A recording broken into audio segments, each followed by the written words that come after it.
Hello student, आप सभी का स्वागत है आपके प्यारे से YouTube channel MS coaching centre में। और आई होप कि आप सभी लोग अच्छे होंगे। और आज हम लोग पढ़ने वाले हैं चैप्टर 7 के लेखक परिचय के बारे में, जिनके लेखक है जगदीश चंद्र माथुर। और इन्होंने लिखा है ओ सदा नेरा। इसमें जो बात की गई है वो हमारी गंडक नदी के बारे में बात की गई है। और आज हम इनके बारे में पूरा अच्छे से देखने वाले हैं। ये जगदीश सिंह माथुर जी के बारे में देखने वाले हैं। इनका जन्म देखेंगे, निधन देखेंगे, जन्म स्थान देखेंगे, शिक्षा देखेंगे, कार्य, सम्मान, कृतियाँ, ये सारी चीज़ों को देखेंगे, जिससे ऑब्जेक्टिव क्वेश्चन बहुत ज़्यादा ही बनते हैं। तो मैं चाहूँगी कि आप लोग फटाफट से कॉपी निकाल के बैठ जाएं और सारे चीज़ नोट डाउन करते रहें। या तो पहले आप लोग समझ लें, उसके बाद नोट डाउन कर लें, क्योंकि ऐसे एक बार में देखकर याद होने वाले हैं नहीं। तो उसके लिए आप लोग को लिख कर ही याद करना पड़ेगा,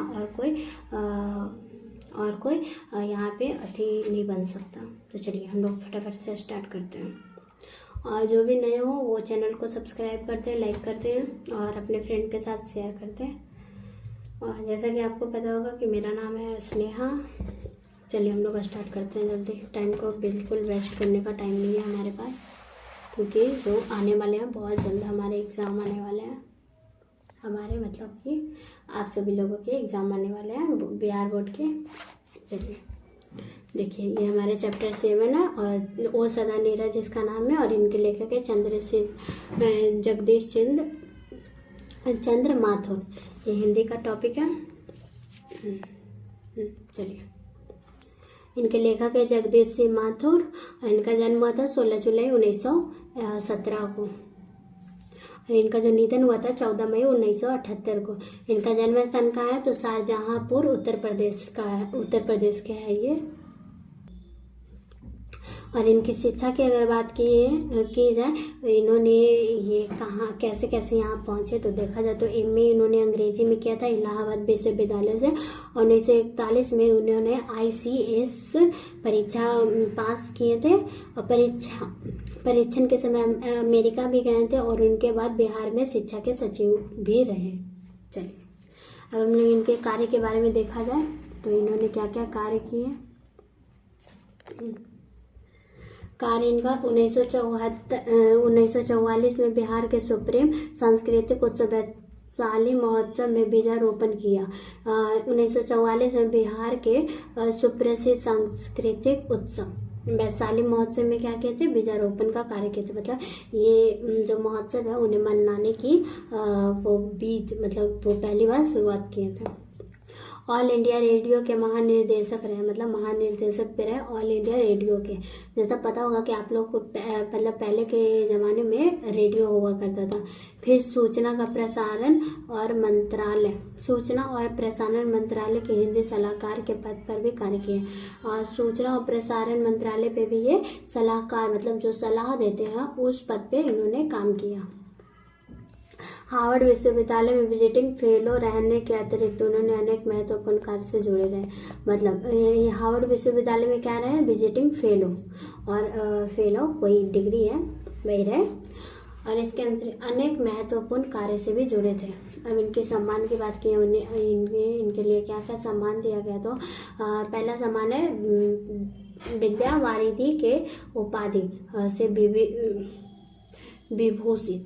देखिए इनका जो सम्मान है वो पहले ये है ये एक ट्रॉफी है जो इन्हें दिया गया था। दूसरा क्या दिया गया, कालिदास अवार्ड भी इन्हें मिला था। और तीसरा बिहार राज्यसभा पुरस्कार से भी इन्हें सम्मानित किया गया। चलिए अब हम लोग इनकी कृतियां के बारे में देखने वाले हैं। अगर हम इनकी कृतियों की बात करें तो ये इन्होंने बहुत सारी चीज़ें लिखी हैं और सब चीज़ को हम लोग याद रखेंगे, क्योंकि इससे ऑब्जेक्टिव टाइप के क्वेश्चन बहुत ज़्यादा आते हैं हमारे एग्जाम में। तो देखिए कृतियाँ बात करें तो 1936 में प्रथम एकांकी मेरे बांसुरी का मंचन एवं सरस्वती का प्रश्न है। देखिए 1936 में क्या, मेरे एकांकी मतलब प्रथम एकांकी इनका क्या था, मेरे बांसुरी का मंचन। मतलब इन्होंने जैसे बुक का प्रकाशन होता है तो वैसे ही एकांकी का मंचन होता है। और एक और इन्होंने लिखा था सरस्वती में, मतलब ये जो मेरे बांसुरी है एकांकी, उसको किसमें, सरस्वती में प्रकाशित किया गया।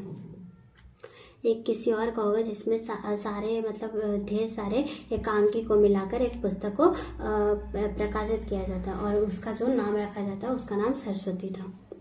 5 एकांकी नाटकों का संग्रह भोर का तारा 1946 में प्रकाशित। देखिए 5 एकांकी मिलकर मतलब नाटकों, एकांकी क्या होता है मतलब जो जैसे 5 कहानियां मिलाकर उसे एक बुक में लिख दिया गया, ठीक, और उसका कुछ नाम दे दिया गया।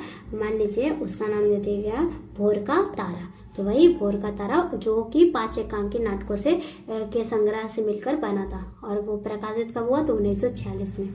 ये सब याद रखिएगा क्योंकि अक्सर इस समय से क्वेश्चन आ जाते हैं। इसके बाद ओ मेरे सपने, इन्होंने क्या लिखा, ओ मेरे सपने 1950 में प्रकाशित हुआ।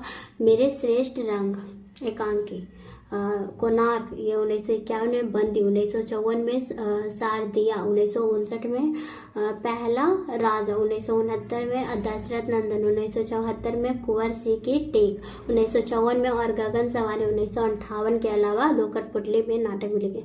ये सब इनके नाटक थे, ये सब इतना इनका नाटक है।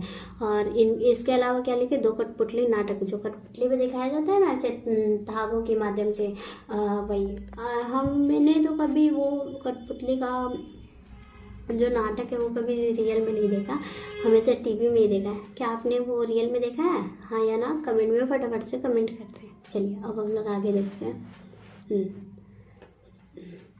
10 तस्वीरें, 10 तस्वीरें ये एक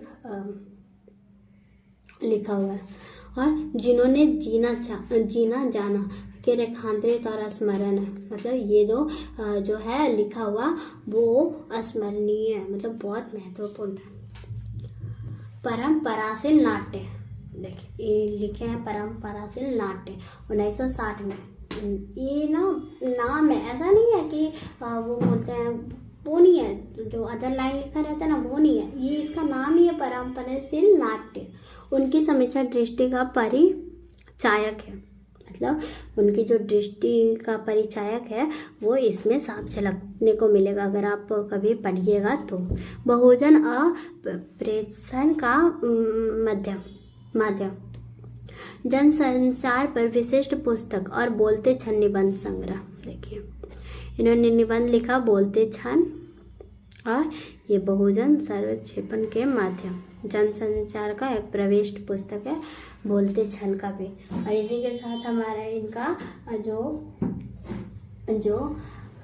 लेखक परिचय था वो समाप्त हो चुका है और अब हम इनके चैप्टर को देखने वाले हैं, लेकिन उसके लिए हम लोग को नेक्स्ट वीडियो का इंतज़ार करना पड़ेगा क्योंकि सारे वीडियो अगर एक ही में बना दिया गया तो इसकी लेंथ बहुत ज़्यादा होगी, जिससे आपको थोड़ी लेजीनेस फील होगी और मैं नहीं चाहती कि पढ़ाई के बाद थोड़ी बहुत भी लेजीनेस फील हो। तो चलिए हम लोग इसी को दूसरे वीडियो में देख लेंगे। तब तक के लिए आज के लिए इतना ही, फिर मिलते हैं कल एक नई सी वीडियो के साथ। Bye bye.